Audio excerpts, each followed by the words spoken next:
So என்னென்னா ஒரு சின்ன கான்செப்ட் மாதிரி இப்போ வந்து லைக் இது வந்து ஒரு மொட்டை மாடி செட்டப், அது சிங்கிங்காக வந்து எல்லாருமே அவங்க ஃப்ரெண்ட்ஸ் எல்லாம் கூட்டிகிட்டு வந்திருப்பீங்க.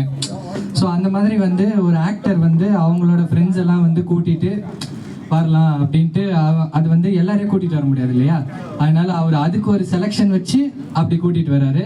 ஸோ அந்த மாதிரி ஒரு சின்ன சினாரியோ வந்து பண்ணுறோம். ஓகே, ஸோ ஃபர்ஸ்ட் அந்த இது வந்து அதை கூட்டிகிட்டு வர போகிறதுன்னா நம்ம கமல் தான் வந்து எல்லாரையும் கூட்டிகிட்டு வர போகிறார் இல்லையா. ஸோ வணக்கம், ரொம்ப சந்தோஷமாக இருக்குது. மொட்டை மாடி செட்டப்னோடனே சரி ஓகே அப்படின்னு நான் சொன்னேன். கடைசியாக பார்த்தா பாட்டு பாடணும். நாங்கள் தனியாக வந்து பாடினா அது நல்லா இருக்காது இல்லையா, ஃப்ரெண்ட்ஸோடு தான் வரணும்னு ஸ்ட்ரிக்டாக சொல்லிட்டாங்க. ஸோ அதனால் ஒரு சில ஃப்ரெண்ட்ஸ் இருக்காங்க, அவங்களெல்லாம் கூட்டிகிட்டு யாரை கூட்டிகிட்டு போகலான்ட்டு நம்ம பார்ப்போம். ஸோ ஃபஸ்ட்டு யாருன்னா இளைய தளபதி விஜய்.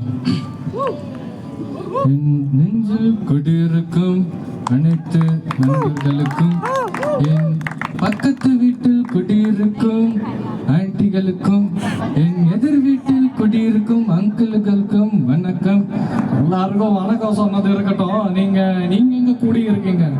நான் தான் சொன்னேனே, உங்க நெஞ்சில் குடியிருக்கேன்னு சொன்னேங்கன்னா. ஓகே சரி தம்பி, நீங்க ஏதாவது பாட்டு ஏதாவது பாடுங்க. ஆனா நாங்க ஒரு மோட்டிவேஷன் சாங் பாடி ஆரம்பிக்கலான்னு இருக்கேங்கண்ணா. என்ன மோட்டிவேஷன் சாங் அப்படி பாடுறோம்?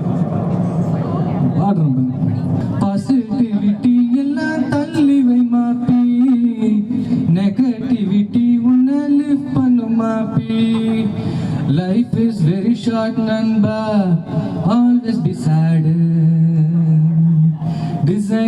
தம்பி என்னதா அப்படியே மாத்தி பாடிக்கிட்டு இருக்கீங்க? சரியா வரமாட்டீங்கன்னு நினைக்கிறேன். நீங்க போங்க, அடுத்து வேற யாரையாவது கூப்பிடுவோம். அடுத்து நம்ம தலைன்னு கூப்பிடாதீங்க.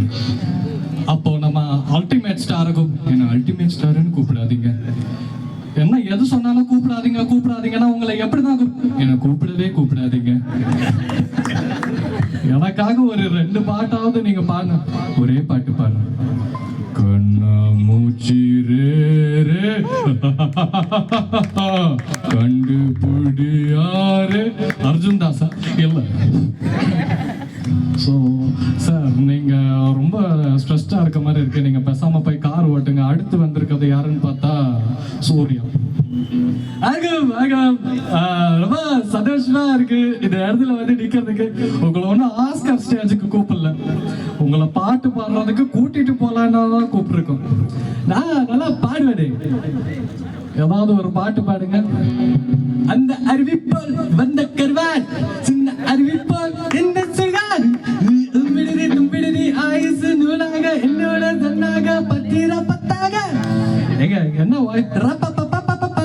சரவணா ஸ்டோர் ஆடெல்லாம் இங்க பண்ணிக்கிட்டு இருக்க கூடாது. நீங்க வேற யாரையாவது கூப்பிடலான்னு நான் பாக்குறேன். சரி அடுத்து யாருன்னு பார்த்தோன்னா ஏதோ வரலாட்டிட்டே ஒருத்தர் வந்துட்டு இருக்காரு. சார் என்ன சார் இது? அங்க ஈவென்ட் வச்சிங்க ஓகே, இங்க ஈவென்ட் வச்சிங்க ஓகே, என்னடா மொட்டை மாடியில ஈவென்ட் வைக்கிறீங்க? எங்க ஈவென்ட் வச்சா என்ன? நீங்க தான் பாட்டு பாருங்க. நான் உனக்கு என்ன பாட்டு பாட போறேன்னு தெரியுமா? தம்பி ஃபேமிலி ஆடியன்ஸ், நீங்க வந்து தேவையில்லாத பாட்டெல்லாம் நீங்க ஒருத்தர் வந்து அடிடா அவலன்னு பாடுறான், அது தப்பு கிடையாது. உதடா அவலன்ற அது தப்பு கிடையாது. நீங்க சொல்றது எப்படி தெரியுமா இருக்கு? ஜனவரி 31 எதுக்கு நியூ இயர் செலிப்ரேட் பண்றேன்னு கேட்கற மாதிரி இருக்கு. ஜனவரி 31 வந்தா தானே நியூ இயர் கொண்டாட முடியும். ஜனவரி மார்ச் 31 வந்துருச்சு, நீங்க 3வது வாட்டி நியூ இயர் கொண்டாடிடுங்க. அடுத்து யாரு வரான்னு பாத்தீங்கன்னா இவரு கொஞ்சம் பழைய ஆளா இருக்காரு. ஆட்டோ யாராவது ராபிடோ தான் புக் பண்ணீங்களா? என்ன பார்த்தா என்ன கேடைய மாதிரி இருக்கா? ஆண்டனிடா, மார்க் ஆண்டனி. என்ன மார்க் ஆண்டனின்றீங்க நீங்க? என்ன இப்ப பண்ண போறீங்க? ஏதாவது பாட்டு ஏதாவது வச்சிருக்கீங்களா? பாட்டெல்லாம் நான் வைக்க லூசா, நான் பாம் வச்சிருக்கேன்.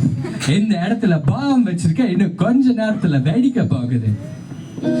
பார்த்தீங்கன்னா வரவன் பாம் வைக்கிறான், இல்லைன்னா நம்மளை டென்ஷன் பண்ணுறான். இதெல்லாம் வந்து செட் ஆகிற மாதிரியே தெரியல. ஸோ நம்ம என்ன பண்ணலாம் அப்படின்னா, நானே தனியாக போய் பாடலான்னு முடிவு பண்ணிட்டேன். அதனால் வேற வழி இல்லாம இன்று போய் நான் பாய் வாரேன். Thank you so much. Thank you guys.